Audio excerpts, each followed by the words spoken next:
प्रिय दर्शकों, राधे राधे, जय श्री कृष्ण। मैं सुदर्शनाचार्य संदीप त्रिपाठी आपके अपने YouTube चैनल एस्ट्रो राधे गुरु में आप सबका हार्दिक स्वागत एवं अभिनंदन करता हूं। दर्शकों, यदि आप अपनी कुंडली दिखाना चाहते हैं, कुंडली का विश्लेषण कराना चाहते हैं या फिर कुंडली बनवाना चाहते हैं तो हमारे व्हाट्सएप नंबर पर अपना डिटेल भेज करके अपनी कुंडली बनवा सकते हैं, अपनी कुंडली का विश्लेषण करा सकते हैं और शुल्क आदि की जानकारी भी प्राप्त कर सकते हैं। दर्शकों, हमारा व्हाट्सएप नंबर है 9140819264। इस नंबर पर कॉल करके आप हमसे संपर्क कर सकते हैं। यदि हमसे मिलना चाहते हैं तो सर्वोदय नगर लखनऊ में हमारा मिलने का समय है शाम को 5 बजे से 7 बजे तक। इस बीच में आप हमसे व्यक्तिगत रूप से मिल करके अपनी समस्या का समाधान कर सकते हैं। दर्शकों, आज हम सुख भाव की चर्चा करेंगे। कुंडली का चौथा घर 10th हाउस सुख भाव कहा जाता है और सुख भाव में जो राशि होती है उसका स्वामी सुखेश कहा जाता है। आइए देखते हैं। किसी जातक की मान लीजिए लग्न कुंडली है, मान लिया मेष लग्न की कुंडली है किसी जातक की। मेष, वृष, मिथुन, कर्क, सिंह, कन्या, तुला, वृश्चिक, धनु, मकर, कुंभ, मीन, इस प्रकार से राशियां हैं। अब जातक सुखी कब होगा, सुख स्थान कौन सा होगा?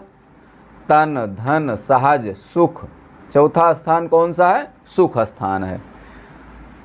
यहाँ जो राशि बैठी हो, जो राशि है, यहाँ 4 गिनती लिखी है। 4 का स्वामी, 4 का मतलब कर्क राशि, 4 का मतलब कर्क राशि, कर्क का स्वामी चंद्रमा। तो सूत्र है हमारा, यदि सुखेश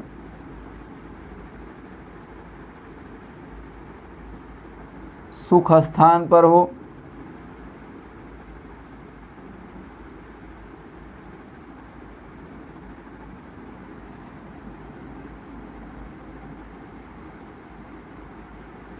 यदि सुखेश सुख स्थान पर हो और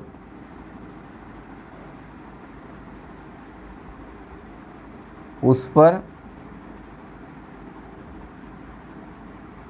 शुभ ग्रह की दृष्टि हो,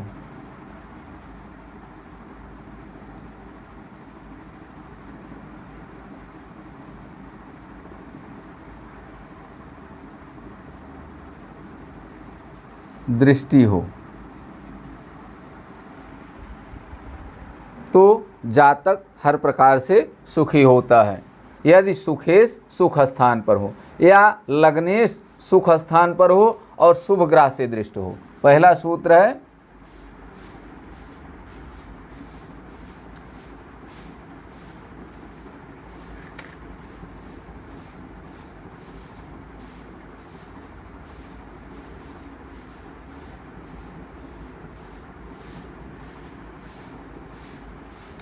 यदि सुखेश सुख स्थान पर हो और उस पर शुभ ग्रह की दृष्टि हो। और इसका दूसरा पार्ट क्या है? यदि लग्नेश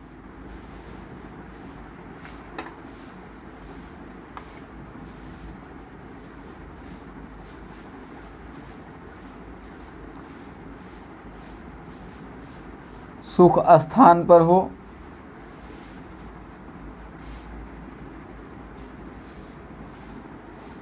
यदि लग्नेश सुख स्थान पर हो और उस पर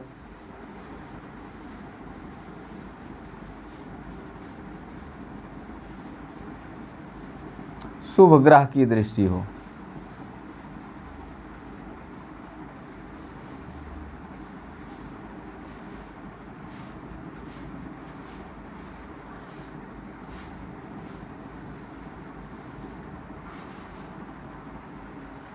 तो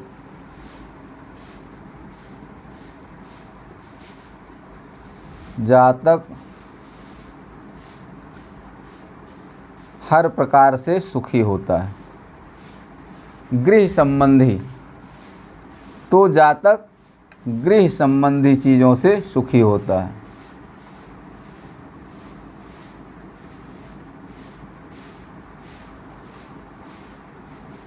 वस्तुओं से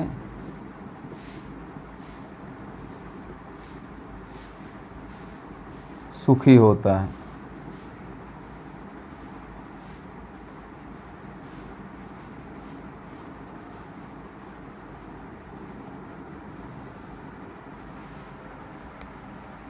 सूत्र है, यदि सुखे सुख स्थान पर हो, उस पर शुभ ग्रह की दृष्टि हो, तो जातक सब प्रकार से सुखी होता है, गृह संबंधी सुखों से परिपूर्ण होता है। तो मान लिया मेष लग्न की किसी जातक की कुंडली है और सुखेश कौन होगा यहाँ, सुख स्थान पर कर्क राशि, कर्क का स्वामी चंद्रमा, सुखेश सुख स्थान पर बैठा हुआ है चंद्रमा, और शुभ ग्रह से दृष्ट है। मान लिया शुक्र यहाँ 10वें भाव में मकर राशि में बैठा हुआ है, मित्र की राशि में बैठा है। अब देखिए यहाँ सुखेश कौन है, स्वयं चंद्रमा है, अपने भाव में बैठा हुआ है, और शुभ ग्रह शुक्र की इस पर पूर्ण दृष्टि पड़ रही है। शुक्र भी धनेश और सप्तमेश होकर के यहाँ बैठा हुआ है मित्र की राशि में, तो शुक्र भी शुभ है। मार्केश जरूर है शुक्र, लेकिन इस पर मित्र की राशि में बैठा, केंद्र में बैठा हुआ है, चंद्रमा पर उसकी पूर्ण दृष्टि पड़ रही है। ऐसी स्थिति में जातक गृह संबंधी चीज़ों से सुखी होगा, पूर्ण सुखी होगा। चतुर्थ भाव सुख स्थान है, भूमि भवन वाहन का स्थान है, सुख स्थान है, माता का स्थान है, मातृ स्थान है। चंद्रमा सुख स्थान पर बैठा है, स्वगृही है, उस पर शुभ ग्रह की दृष्टि है, किसी पाप ग्रह की दृष्टि न हो, चंद्रमा शुभ हो, अर्थात चंद्रमा शुक्ल पक्ष पंचमी से लेकर कृष्ण पक्ष पंचमी तक का हो तो शुभ होता है। शुभ चंद्रमा पर शुक्र की पूर्ण दृष्टि हो, या किसी भी लग्न की कुंडली हो, चतुर्थ भाव में जो राशि हो उसका स्वामी चतुर्थ भाव में बैठा हो, अर्थात सुखेश सुख स्थान पर बैठा हो, और शुभ चंद्रमा बुध शुक्र गुरु में से किसी भी ग्रह की दृष्टि, एक या एक से अधिक ग्रहों की दृष्टि सुखेश पर पड़ रही हो, तो जातक भूमि भवन वाहन से सुखी होता है, माता से सुखी होता है, जातक को हर प्रकार का सुख प्राप्त होता है। दर्शकों, अब हम दूसरा उदाहरण लेते हैं। ये भी लग्न कुंडली है। मान लिया कि किसी जातक की सिंह लग्न की कुंडली है। सिंह, कन्या, तुला, वृश्चिक, धनु, मकर, कुंभ, मीन, मेष, वृष, मिथुन, कर्क। मान लिया किसी जातक की सिंह लग्न की कुंडली है। अब सिंह लग्न की कुंडली में लग्नेश कौन हुआ, लग्न में सिंह राशि है तो लग्नेश सूर्य हुआ। सूर्य चतुर्थ भाव में बैठा, लग्नेश सुख स्थान पर बैठा हो, सूर्य सुख स्थान पर बैठा हो और उस पर शुभ ग्रह की दृष्टि हो। मान लिया बृहस्पति अष्टम भाव में बैठे हुए हैं, बृहस्पति अष्टम भाव में स्वगृही होकर बैठे हैं। अब यहाँ देखिए बृहस्पति की पूर्ण दृष्टि सूर्य पर पड़ रही है। 1 2 3 4 5 6 7 8 9 बृहस्पति सब ग्रह अपने से सप्तम भाव को पूर्ण दृष्टि से देखते हैं, लेकिन बृहस्पति 5वें और 9वें भाव को भी पूर्ण दृष्टि से देखते हैं। तो बृहस्पति की पूर्ण दृष्टि सूर्य पर पड़ रही है। और यहाँ एक चीज़ और देखें कि सूर्य भी लग्नेश होकर मित्र की राशि में केंद्र में बैठे हुए हैं और बृहस्पति स्वगृही होकर अष्टम भाव में है और योग कारक हैं सिंह लग्न के लिए। पंचमेश और अष्टमेश है, लेकिन अष्टम भाव में बृहस्पति स्वगृही होकर बैठा हुआ है। तो हर प्रकार से बृहस्पति भी अति शुभ हैं। लग्नेश सूर्य पर बृहस्पति की पूर्ण दृष्टि पड़ रही है। यदि लग्नेश सुख स्थान पर हो और उस पर शुभ ग्रह की दृष्टि हो तो जातक गृह संबंधी वस्तुओं से पूर्ण सुखी होता है, अर्थात भूमि भवन वाहन से हर प्रकार से सुखी होता है जातक। मकान बढ़िया होता है जातक, जातक का भवन सुंदर होता है।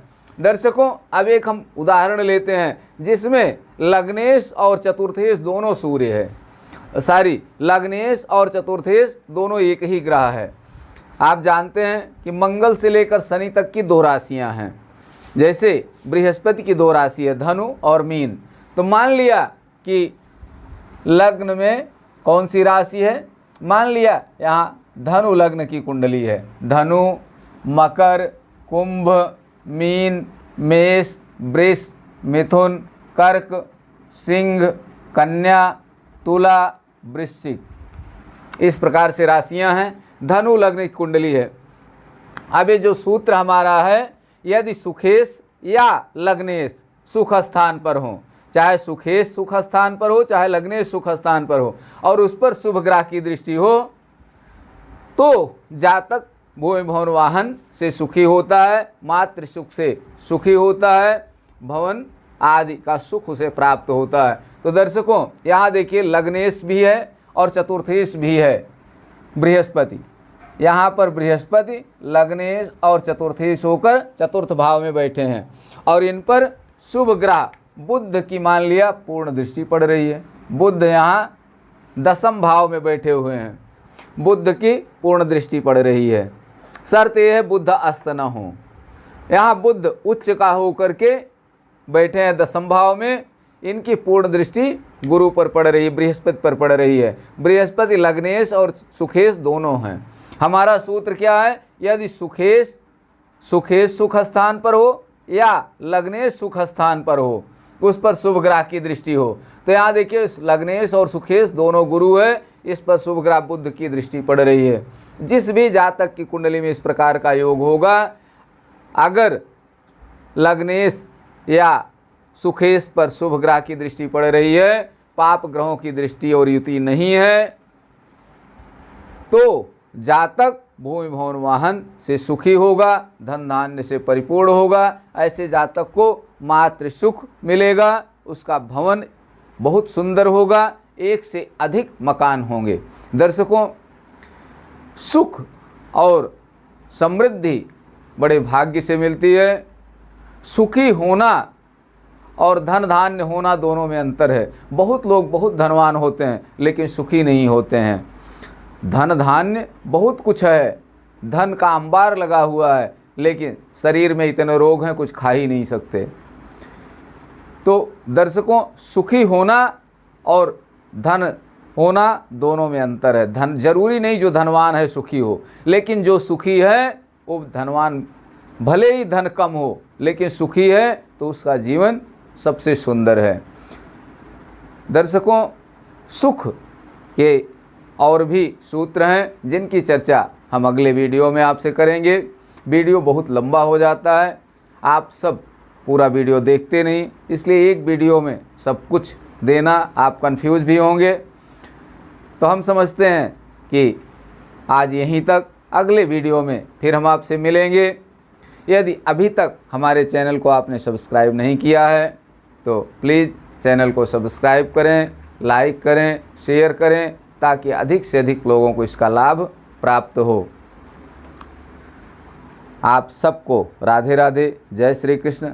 आप सब स्वस्थ रहें, मस्त रहें, हंसते मुस्कुराते रहें। जय हिंद।